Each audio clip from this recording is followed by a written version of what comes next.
역대하 13장 13절부터 22절입니다. 여로보암과 그 아비야의 전쟁에서 이제 아비야가 승리하는 내용으로 되어 있습니다. 첫째는 이제 여로보암의 기습 공격입니다. 역대하 13장 13절 여로보암이 유다의 뒤를 둘러 복병하였으므로 그 앞에는 이스라엘 사람들이 있고 그 뒤에는 복병이 있는지라. 이제 남유다 왕 아비야가 이제 여로보암과 북이스라엘 군대에게 그들이 하나님을 대적하는 것이라고 그들이 우상 숭배한 것 이런 것들을 다 책망을 했죠.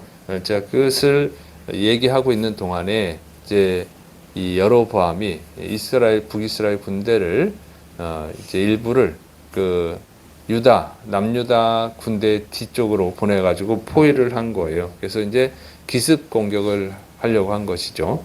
자, 이거 보면은 이제 이 아비야는 하나님의 말씀을 전하고 있었던 거예요. 전쟁을 앞두고 이제 싸우기 전에 하나님의 말씀을 전해서 이제 전쟁을 중단하고 돌아가라고 하는 이 하나님의 말씀을 전하고 있는데 전혀 듣지 않았다고 하는 것이죠. 아예 들을 생각이 없었던 것입니다.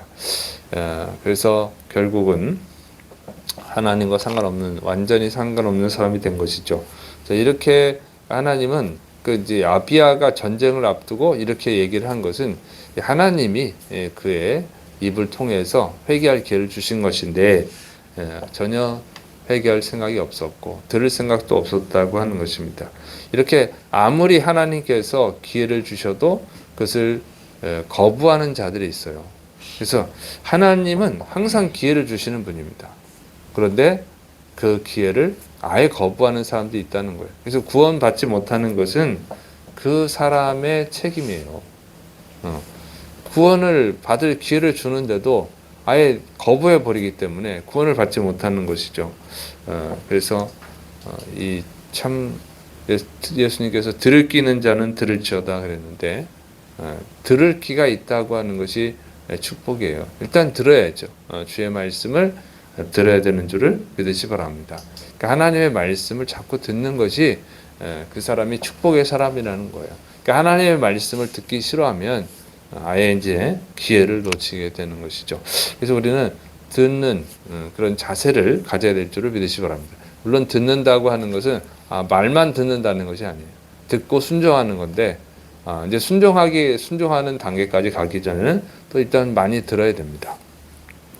자, 그다음 이제 하나님의 도움으로 승리하는 내용입니다. 역대하 13장 14절부터 17절 유다 사람이 뒤를 돌아보고 자기 앞뒤에 적병으로 말미암아 여호와님께 부르짖고 제사장들은 나팔을 부니라. 유다 사람이 소리 지를 때에 하나님이 여로보암과 온 이스라엘을 아비야와 유다 앞에서 치시니 이스라엘 자손이 유다 앞에서 도망하는지라. 하나님이 그들의 손에 넘기셨으므로 아비야와 그의 백성이 크게 무찌르니 이스라엘이 택한 병사들이 죽임을 당하고 엎드러진 자들이 50만 명이었더라. 자, 남유다 군대가 이제 북이스라엘 군대에 포위를 당한 거죠. 그래서 포위를 당하니까 얼마나 두렵습니까? 이 북이스라엘 군대는 80만 명이란 말이에요. 남유다 군대는 40만 명이고 절반밖에 안 되는데, 그러니까 아마 이 북이스라엘의 여로보암이 아마 뒤에 40만 명을 보냈을 수도 있어요. 그래서 어쨌든 앞뒤로 딱 포위가 되니까 얼마나 무섭겠어요. 그래서 그것을 이 북이스라엘 군대를 당해낼 힘이 없었기 때문에 이들이 이제 두려움 속에서 여호와 하나님께 부르짖은 거예요. 하나님의 도움을 구한 거죠. 그리고 제사장들은 또 나팔을 불어서 하나님의 도움을 구했습니다. 그래서 이제 하나님이 여로보암과 그 북이스라엘 군대를 치셨다고 하는 것이죠. 여기서 이제 치셨다고 하는 것은 이제 그런 천사들을 통해서 북이스라엘 군대를 이제 공격하게 했다, 그런 뜻이죠. 자, 이제 천사들이 북이스라엘 군대를 치니까 북이스라엘 군대가 어떻게 당해내겠어요? 하나님께서 출애굽할 때 죽음의 천사들을 보내서 애굽의 장자들을 다 죽이셨는데 그 어떻게 당해내겠어요, 천사들? 그러니까 이제 북이스라엘 군대가 도망치기 시작하고 이제 남유다 군대는 그 뒤를 따라가면서 북이스라엘 군대를 공격을 합니다.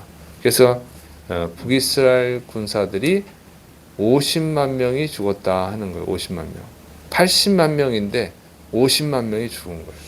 이스라엘 군대는 40만 명밖에 안 되는데 엄청난 승리를 거둔 것이죠. 그런데 이것은 정확하게 하나님의 도움이라고 기록을 하고 있습니다. 역대하 13장 18절 19절 그때에 이스라엘 자손이 항복하고 유다 자손이 이겼으니 이는 그들이 그들의 조상들의 하나님 여호와님을 의지하였음이라.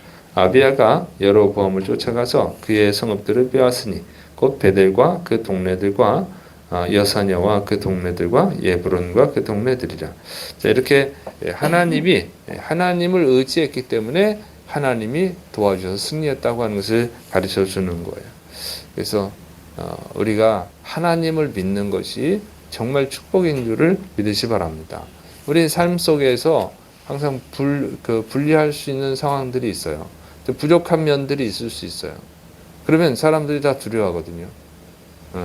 돈이 부족할 때가 있고 건강이 부족할 때가 있고 지혜가 부족할 때가 있어요. 또 상대방이 너무 강할 수도 있어요. 그럴 때 사람들은 두려워하는데 우리 예수님 믿는 사람들은 사실은 두려워할 필요가 없는 줄을 믿으시 바랍니다. 우리 그리스도인이 해야 되는 것은 하나님을 의지하는 거예요. 진짜로 믿고 의지해야 되는 거죠. 그럴 때 하나님의 역사가 있는 거예요.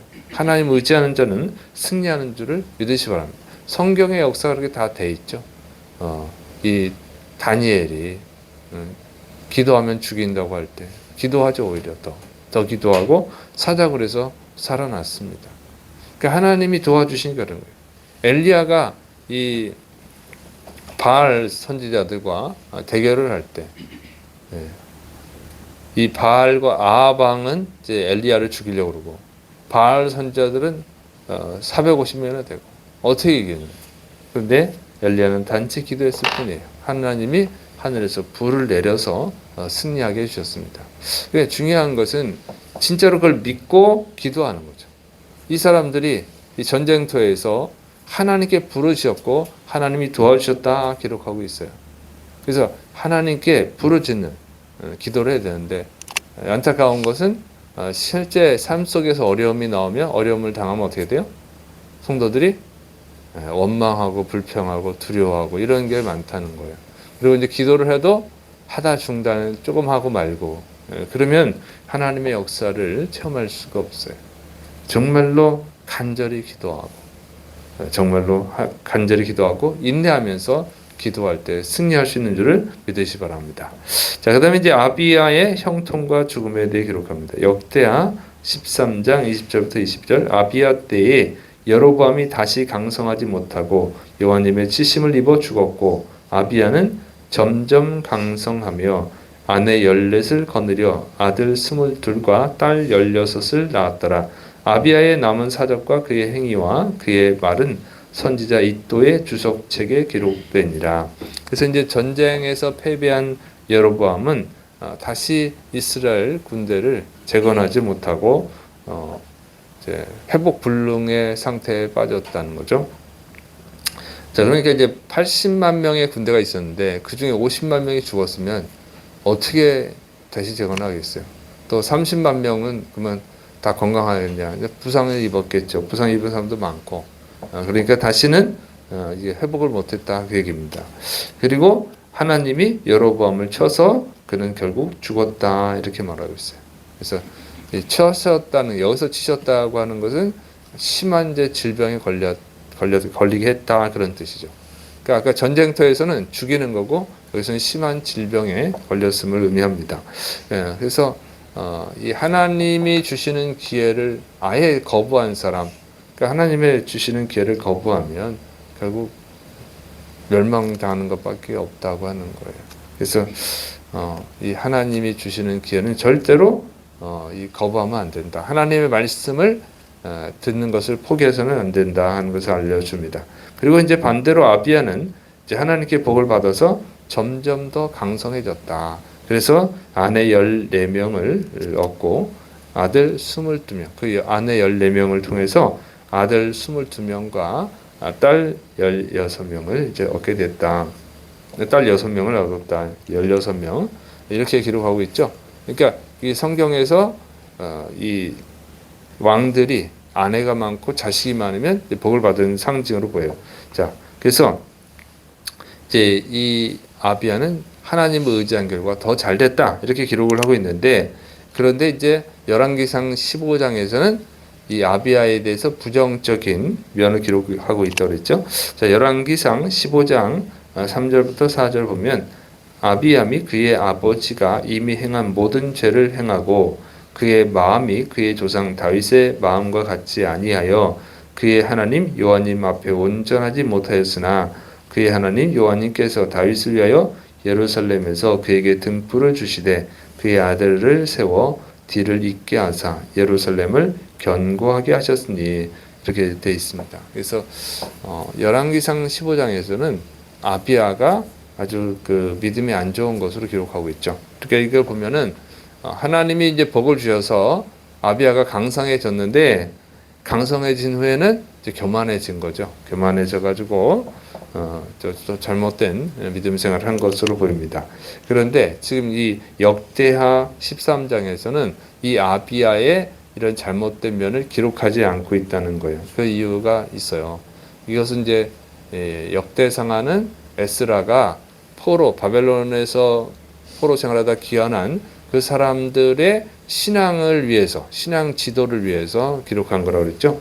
그래서 아비야가 숫자가 부족했음에도 불구하고 하나님을 의지했을 때 아비야가 승리하고 복을 받았다. 그 얘기를만 하고 있는 거예요.